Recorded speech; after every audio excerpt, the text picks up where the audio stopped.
Hey everyone, and welcome back to the channel. Today we're diving into a book that completely revolutionized how many people think about wealth, The Millionaire Next Door by Thomas J. Stanley and William D. Danko. Now, if you're like I was, you probably have a certain image in your head when you hear the word millionaire. Maybe it's the flashy cars, the sprawling mansions, the designer clothes, essentially the lifestyles we often see portrayed in media. But what if I told you that this popular image is largely a myth? What if the real millionaires, the ones who actually accumulate significant wealth, are often the complete opposite of what we imagine? This book shatters those preconceived notions and, through extensive research and data, reveals the surprising truths about who America's wealthy truly are, and more importantly, how they got there. It's not about luck, inheritance, or even a high-paying job in many cases. It's about a specific set of behaviors and habits that anyone can adopt. So get ready to challenge your assumptions and discover the simple yet profound principles that define the financially successful. Let's dig in. The foundational idea that Stanley and Danko present is the concept of underaccumulators of wealth, or UAWs, versus prodigious accumulators of wealth, or PAWs. The UAWs are those high-income earners, think doctors, lawyers, or executives, who spend every penny they make trying to look rich. They might drive the expensive foreign cars and live in the exclusive neighborhoods, but their actual net worth is surprisingly low compared to their income. On the flip side, the PAWs are the true millionaires. These are the individuals who have a net worth significantly higher than what you would expect for their age and income level. The core difference between these two groups is a relentless focus on converting income into wealth, not just converting it into consumption. It's a mind shift from how can I spend this money to impress others to how can I strategically deploy this money to generate more wealth. This is where the term millionaire next door truly comes to life. They aren't living a life of public opulence. They are quietly building financial security behind closed doors, often unnoticed by their neighbors who are too busy trying to keep up appearances. One of the most powerful and often surprising findings is that the majority of millionaires, over 2/3 of them, are self-employed professionals or owners of modest businesses. Forget the image of the high-flying corporate executive. The real wealth builders are often operating businesses that are decidedly not glamorous. Think about welding contractors, pest control services, or operators of small specialized manufacturing firms. These aren't the companies that make the front page of the financial news, but they are highly profitable, and crucially, they allow the owners to control their own expenses and structure their lives to prioritize saving and investing. Being self-employed fundamentally changes the dynamic of wealth creation because you are the primary beneficiary of the value you create, and you have greater autonomy over your financial decisions. Furthermore, these business owners often live off a relatively small salary from their company, choosing instead to reinvest the profits back into the business or other investments, which is a key mechanism for accelerating wealth accumulation. This entrepreneurial spirit, coupled with financial discipline, forms the bedrock of their success. A cornerstone habit among these millionaires is their exceptional frugality. This isn't just about occasionally clipping coupons. It's a deep-seated commitment to minimizing consumption and maximizing savings throughout their lives. The book highlights that most millionaires drive used, domestically made cars and live in homes that are far more modest than their balance sheets could easily afford. They understand that every dollar spent on a depreciating asset, like a luxury car, is a dollar that can't be compounded through investment. Stanley and Danko found that the median purchase price for the latest car among their millionaire subjects was surprisingly low, proving that status symbols are low on their priority list. For them, financial independence is the ultimate status symbol, and they see excessive spending as the greatest obstacle to achieving that goal. This constant, deliberate choice to live well below their means is the single most significant factor separating the PAWs from the UAWs. It's a daily rejection of instant gratification in favor of long-term security. Financial independence, which is the ultimate goal, is achieved through a deliberate and consistent practice of budgeting and tracking expenditures. The millionaire next door is not careless with money. In fact, the research shows they spend a significant amount of time planning and controlling their household finances. They know exactly where their money is going, and they set clear, measurable financial goals. This meticulous tracking isn't done out of fear, but out of a deep respect for the power of their capital. They treat their household like a small business, ensuring that cash flow is positive and that resources are constantly directed toward wealth-generating assets. This contrasts sharply with the UAWs, who often spend large amounts on sophisticated financial advice or tax planning, yet fail at the most basic level of controlling their day-to-day spending. The true millionaire understands that the simple, unsexy habit of regular budgeting is the single greatest tool for turning income into net worth, acting as the bedrock that supports all their future investment decisions. A critical piece of the millionaire puzzle is understanding the profound impact of economic outpatient care, or EOC. This refers to the financial gifts and support that wealthy parents often give to their adult children. Stanley and Danko's research is clear. Those who receive substantial EOC, such as large gifts, down payments on homes, or consistent subsidies, are far less likely to accumulate significant wealth themselves. The money acts as a crutch, preventing them from developing the crucial habits of frugality, budgeting, and hard work. The children who achieve the highest levels of wealth are often those who received little to no financial support once they became adults.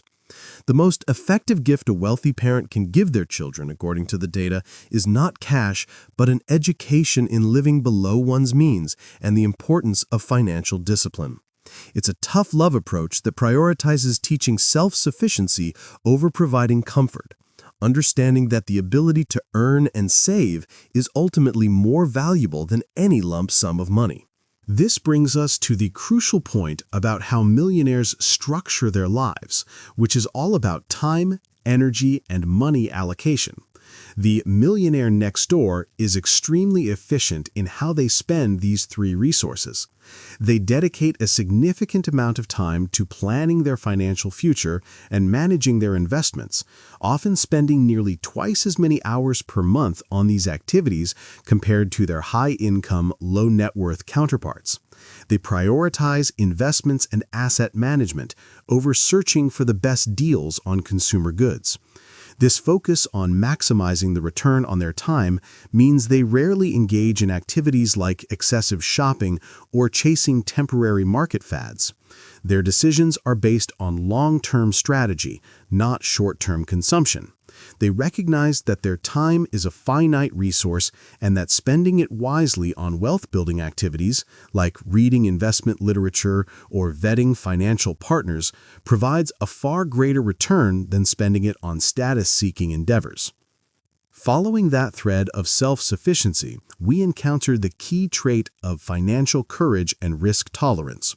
The PAWs are not reckless gamblers, but they are confident in taking calculated financial risks that promise significant long-term rewards, a confidence often rooted in their specialized knowledge and business ownership.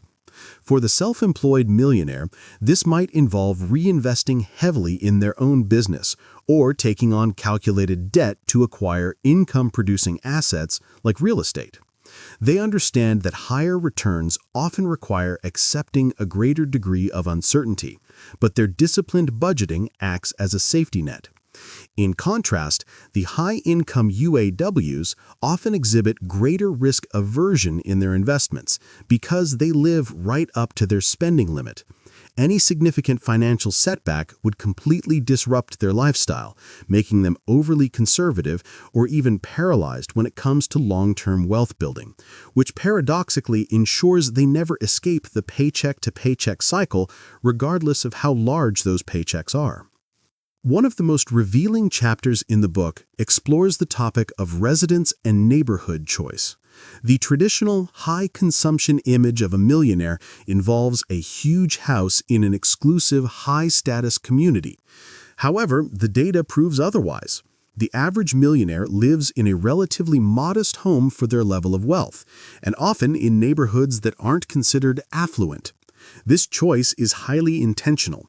Living in a high-status neighborhood often forces residents into what the authors call a consumption competition, where the pressure to keep up with the neighbors, who are often high-income UAWs, leads to overspending on homes, cars, and lifestyle. By choosing a lower-cost area, the PAWs significantly reduce their largest annual expenses, mortgage payments, property taxes, and maintenance, freeing up substantial capital for investment.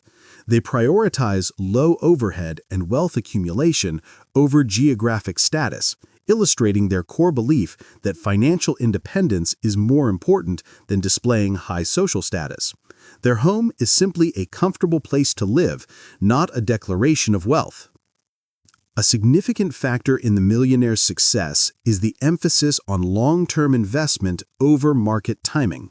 The self-made wealthy are not focused on making a quick fortune through speculative trades or following the daily noise of the stock market. Instead, they are consistent, disciplined investors who allocate a predictable portion of their income, often around 20% or more, to diversified assets like stocks, bonds, and real estate, and they hold those investments for the long haul. They leverage the power of compounding and are less concerned with short-term fluctuations. This patient, methodical approach shields them from the emotional, often destructive decisions that plague underaccumulators who tend to buy high out of fear of missing out and sell low out of panic. For the millionaire next door, investing is simply a systematic, automated process, not a high-stakes hobby. This long-term mindset is a powerful antidote to the consumer culture's demand for instant gratification, providing the quiet engine for their wealth growth. Crucially, the book dispels the myth that high education automatically equals high wealth. While many millionaires are college-educated, the research shows that their college major and GPA were not the deciding factors in their financial success. Many successful millionaires hold degrees in fields that are not typically considered high income, and a good number didn't even attend elite universities.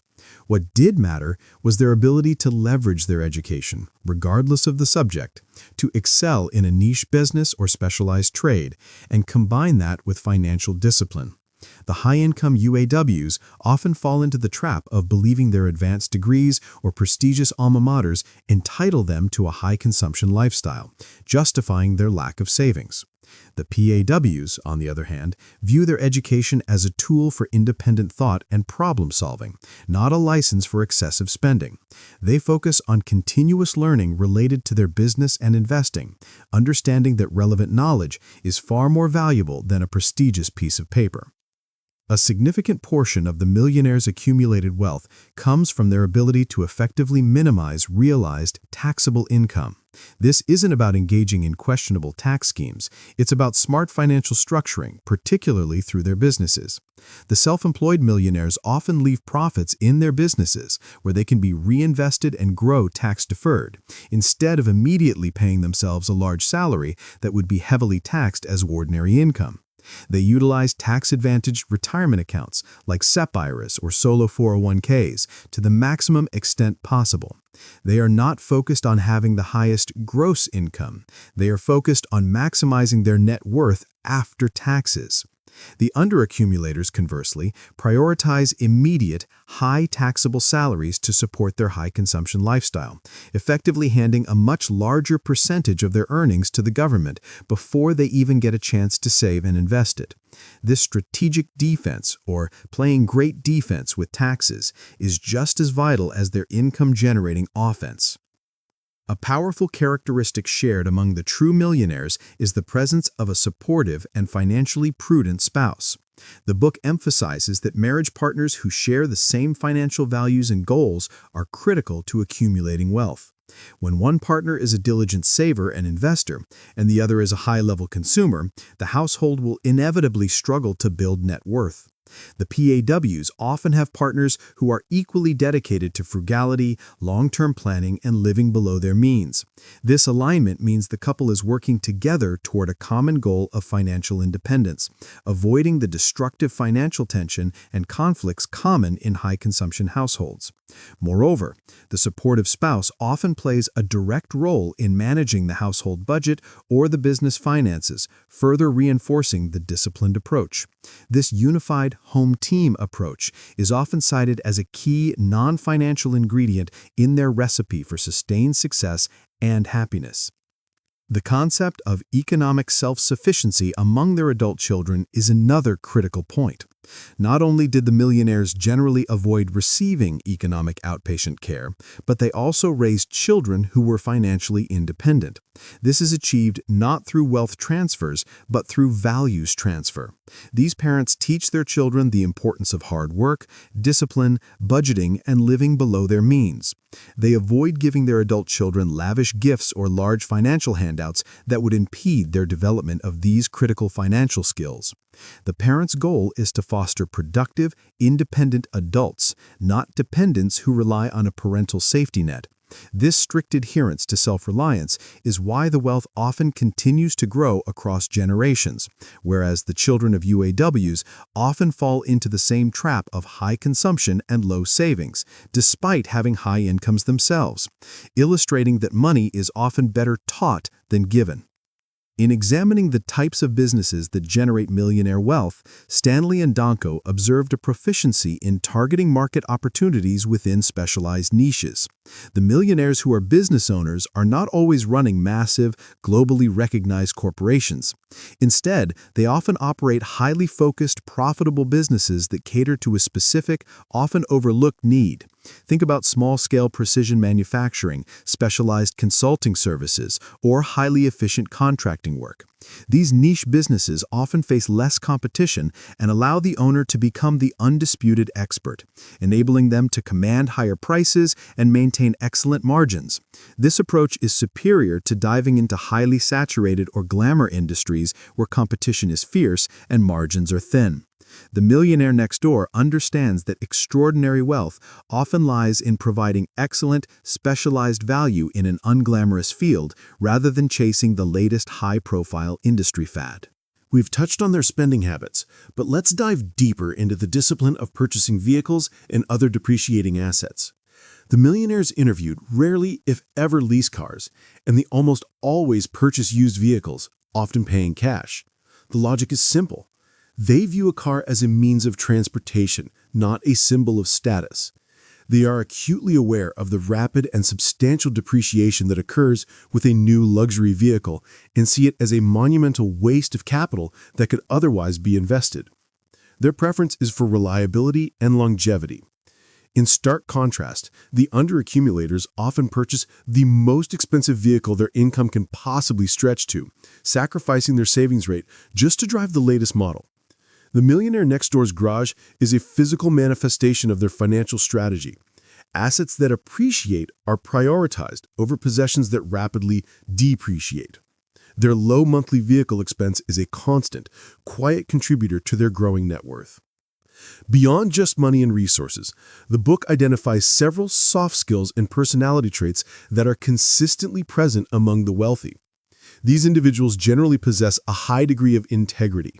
They are honest in their dealings, which is essential for building trust and maintaining long-term business relationships. They are also known for their discipline, the self-control necessary to consistently live below their means year after year. They also exhibit strong social skills, not necessarily in the form of being charismatic public speakers, but in the ability to get along with people, delegate effectively, and select competent advisors. Wealth, the research suggests, is not just about intelligence or a brilliant idea. It's about the consistent application of these basic, often overlooked character traits that allow them to execute their financial plans flawlessly and maintain their networks. One critical insight from the research concerns the importance of financial awareness and knowledge. Millionaires don't delegate their financial lives entirely to others. They actively manage and understand their personal finances and investments. They may employ accountants, lawyers, and investment advisors, but they do so as commanders, not as passive recipients of advice. They dedicate time to reading, researching, and educating themselves on investment principles, tax law, and economic trends. This hands-on involvement allows them to ask smart questions, vet their professionals, and make informed decisions that align with their long-term goals.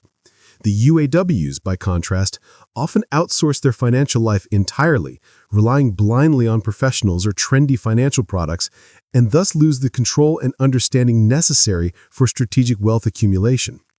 For the PAW, financial literacy is a necessity, a tool for defense, and a prerequisite for playing the wealth-building game effectively. Another common denominator is that the majority of millionaires are first-generation rich. Approximately 80% of them accumulated their wealth entirely on their own without any significant inheritance or trust funds to kickstart the process. This statistic reinforces the idea that wealth accumulation is the result of learned behavior, hard work, and discipline, not privilege. Because they started from scratch, they developed a deep appreciation for the value of a dollar and the necessity of frugality, habits that those who inherit large sums often fail to acquire. This self-made status is directly tied to their strong work ethic and their willingness to take on the calculated risks associated with self-employment. The stories of the Millionaire Next Door are fundamentally tales of the American dream realized through deliberate, decades-long financial behavior, proving that anyone can achieve financial independence by adhering to these core principles, regardless of their starting point. The concept of expected net worth provides a powerful tool from the book for self-assessment. Stanley and Danko developed a simple formula to help people determine if they are on track. Multiply your age by your realized pre-tax annual household income and then divide by 10. This provides a rough estimate of what your net worth should be. If your actual net worth is significantly higher than this figure, you are likely a prodigious accumulator of wealth, or PAW. If it's much lower, you are an underaccumulator of wealth, or a UAW. This calculation is a brutal but honest mirror, stripping away the illusion created by high income and status spending. It forces individuals to confront the tangible results of their financial habits. The millionaires in the book consistently score high on this metric because they prioritize accumulation over consumption, using this internal scorecard to measure success rather than relying on external markers like the size of their house or the brand of their watch. Another surprising finding relates to their spending habits on clothing and accessories. Similar to their modest vehicle choices, the Millionaire Next Door is not a big spender on designer clothes, jewelry, or high-end watches. They value utility, quality, and durability over brand names and fashion trends. Their clothing budget is generally low relative to their net worth, again, demonstrating their core preference for investing capital rather than spending it on rapidly depreciating personal items. For the UAW, expensive clothing and accessories are a necessary part of the uniform of success, a way to project the image they desperately want to maintain. For the PAW, however, the constant need to buy new, expensive items is seen as a financial liability and a form of mental bondage to consumer culture. Their low spending in this area reflects their freedom from the need for external validation, allowing their financial health to be their only measure of success. The authors observed a distinct difference in the millionaire's financial planning and goal setting. Unlike many UAWs who simply dream of being rich, the PAWs treat wealth accumulation as a business operation with quantifiable objectives. They set concrete, long-term goals for their net worth, often decades into the future, and then work backwards to create detailed annual budgets and investment plans to meet those targets. They review their progress regularly and are comfortable making adjustments as needed. This proactive planning is the opposite of the reactive, consumption-driven spending of the UAWs. For the true millionaire, money is not just for spending. It is a resource to be measured, managed, and deployed to achieve specific objectives. This discipline of defining and diligently pursuing goals is arguably the greatest intangible asset held by the Millionaire Next Door, allowing them to remain focused amidst a world designed to distract and encourage impulse spending.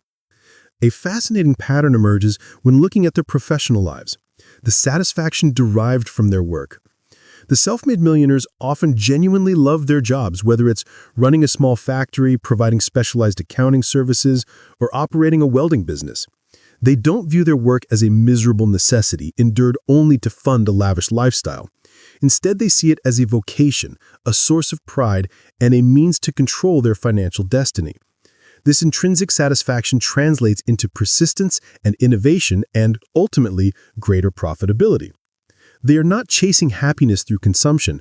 They are finding contentment through achievement and competence in their chosen field. This is a critical psychological distinction.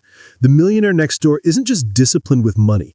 They're engaged with life, and their work is a fundamental part of their wealth-building machine. So there you have it, the profound and often counterintuitive truths revealed in The Millionaire Next Door. The core message is clear. Wealth is the result of a lifestyle based on frugality, self-discipline, and consistent investment, not high income or flashy spending. The real secret to becoming a millionaire isn't finding a lottery-sized windfall. It's about making a series of smart, small, unglamorous choices every day, year after year. It's about prioritizing financial independence over social status, driving an older car, living in a modest home, and consistently saving and investing a significant portion of what you earn. If you've been chasing the idea of looking rich, I hope this summary inspires you to instead focus on the powerful, quiet work of being rich. Start today by budgeting, tracking your spending, and increasing your investment rate. Which of these 7 common denominators are you going to focus on first? Let me know in the comments below, and don't forget to like this video and subscribe for more financial insights.